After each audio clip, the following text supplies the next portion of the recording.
All right, we've asked our bride Megan to step into the scene this time to see if we can pick up some of these nice white airy clouds behind her, just like a nice high-key bridal.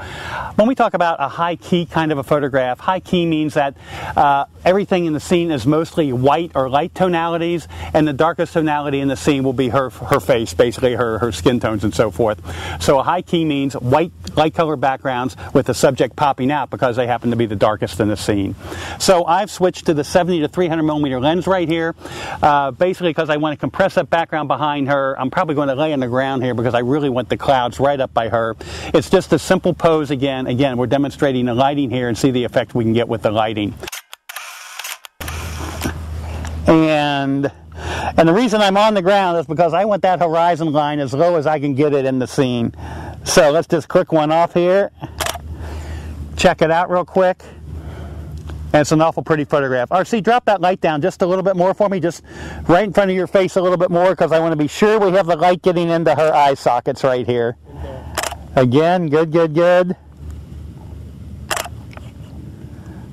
And as I just kind of cut back and forth here with the clouds behind her, sometimes there aren't enough clouds above, or there's too much sky above the clouds, and I really just want the clouds to be behind her here.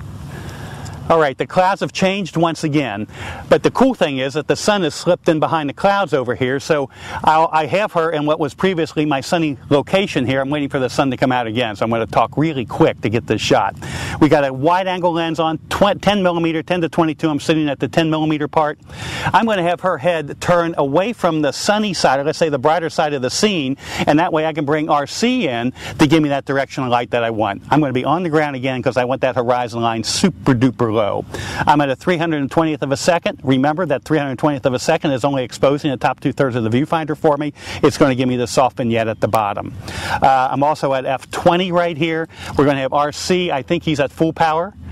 He's saying full power back to me, which means I need maximum oomph out of that flash so that we can overcome all this bright light. The bright light being set at f20 right here at a 320th of a second.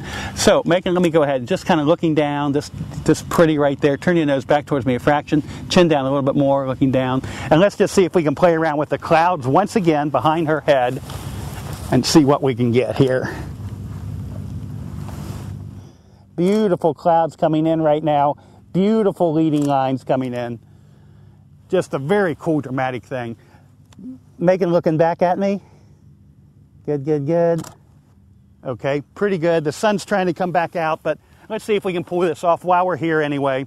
Megan, do me a favor. Just grab onto your, like the gown or the back of it.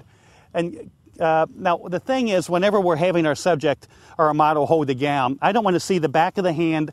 I'm sorry, the front of the hand or the back of the hand. I just want to, or the back of the hand. I want to see the side of the hand. Also, most people will grab the ground between the index finger and the thumb, but it works much better, and I think it's much more graceful if we have them grab it between the middle fingers here, and then let this finger, the index finger, just follow the line of the gown down. So, Megan, let me bring your hand closer to the gown. Extend the index finger even more. That's beautiful, just like that. Turn your head back this way a little bit, chin down. And really, I've got her looking down because I'm on the ground, and I want the axis of her face, or let's say the plane of her face. The plane of her face would be defined by the forehead. Let's say you could take a mirror and press it against my face without my nose here. It would touch me here, the forehead, the cheeks, and the chin. That would be the plane of her face. So if I'm down on the ground, I need the plane of her face coming down as well, because if I want the plane of her face in line with what we used to call the film plane, but now we'll call it the digital plane, okay? So anyway, what that does is it just helps avoid distortion and everything else, and we get a cool photograph.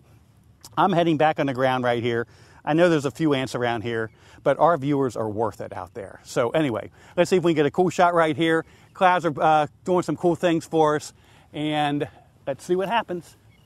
We got another cloud just kind of going off over her. I'm going to shift just a little bit more because I don't want it growing out of her head, but I think it looks pretty cool where it is right here.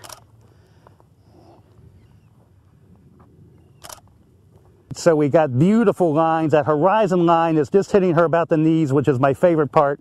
We have the clouds over her head just leaning right into her from left to right. Look wonderful. The horizon line's looking good. Everything's just shaping up beautifully for the photograph.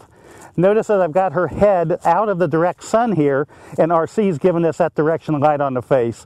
So when we look at these images that are popping up on the screen, you can see the beautiful lighting that we have. So, as in any wedding situation, you know what? It's like this all the time.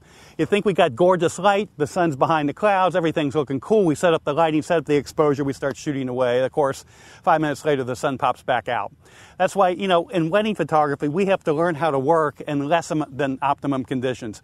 We're not the commercial guys, we're not the portrait guys in the studio. I mean, we have a couple hours or whatever, not a couple hours, we have a couple of minutes, maybe 30, 40, 50 minutes to get some of these images that the bride and groom want outdoors, and we really have to work fast, understand what the lighting needs to be, understand how we can control the lighting with off-camera flash, with umbrellas, with whatever else to create the images that we want to create for our clients. But the net effect is knowing our gear is most important. If we know our gear inside and out, we can produce some really, really cool images for our clients.